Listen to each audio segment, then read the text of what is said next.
দেশকে শত্রুমুক্ত করেছিল।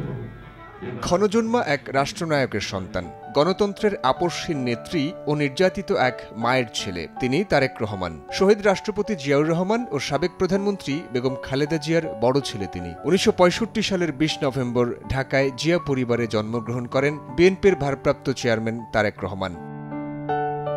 সেনা পরিবারে জন্ম হলেও বাবা ও মায়ের পথ ধরেই রাজনীতিতে আসেন তারেক রহমান। গ্রামের বাড়ি বগুড়া থেকে বিএনপির সদস্যপদ নিলেও বাবা জিয়াউর রহমানের মৃত্যুর পর ৮০-র দশকে মায়ের সঙ্গেই রাজনীতিতে হাতেখড়ি হয় তার। এরপর নানা চড়াই উতরাই পেরিয়ে দেশের রাজনীতির কেন্দ্রে আসেন তারেক। ২০১৮ সালের ফেব্রুয়ারিতে বিতর্কিত মামলার রায়ে মা বেগম খালেদা জিয়ার কারাদণ্ড হলে বিএনপির ভারপ্রাপ্ত চেয়ারম্যানের দায়িত্ব পান দলটির senior vice chairman Tarique Rahman. ১/১১ সরকারের আমলে দেশ ছাড়তে হয় তারেক রহমানকে। এরপর ১৭ বছর ধরে যুক্তরাজ্যে নির্বাসিত জীবনযাপন করছেন তিনি। সেখানে তার সঙ্গে আছেন স্ত্রী ডাক্তার জুবাইদা রহমান ও একমাত্র কন্যা ব্যারিস্টার জাইমা রহমান। শুধুমাত্র সিটি ব্যাংকে অ্যাকাউন্ট থাকলেই করতে পারবেন গুগল পে। তাই অ্যাকাউন্ট খুলুন আজই। বৃহস্পতিবার তারেক রহমান তার জন্মদিনের সকালে নারীদের সুরক্ষা ও অধিকার নিয়ে ৫ দফা সুপারিশ সামাজিক যোগাযোগ মাধ্যম ফেসবুক ও এক্স হ্যান্ডেলে তুলে ধরেন। ছবির ডান পাশে স্ত্রী জুবাইদা রহমান ও বাম পাশে মেয়ে ব্যারিস্টার জাইমা রহমানের একটি ছবি পোস্ট করেন। স্ট্যাটাসে তিনি বলেন, নারী নিরাপত্তা ও সুরক্ষা নিশ্চিতে ৫টি জরুরি অগ্রাধিকার বাস্তবায়ন করবে বিএনপি।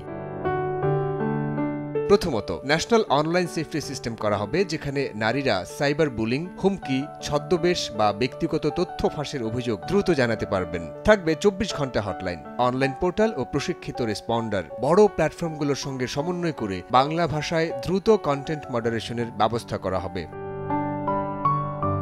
দ্বিতীয়ত, নারীর সুরক্ষা প্রোটোকল। সাংবাদিক, শিক্ষার্থী, কর্মী, সমাজকর্মী বা নেতৃত্বশীল নারীরা হামলা বা হুমকির মুখে পড়লে জাতীয় নির্দেশিকা মেনে গোপনীয়তা বজায় রেখে দ্রুত আইনি ও ডিজিটাল সহায়তা নিশ্চিত করা হবে। কোনো নারীকে জনজীবনে অংশ নেওয়ার কারণে নীরব হয়ে থাকতে হবে, এটা মেনে নেওয়া যায় না।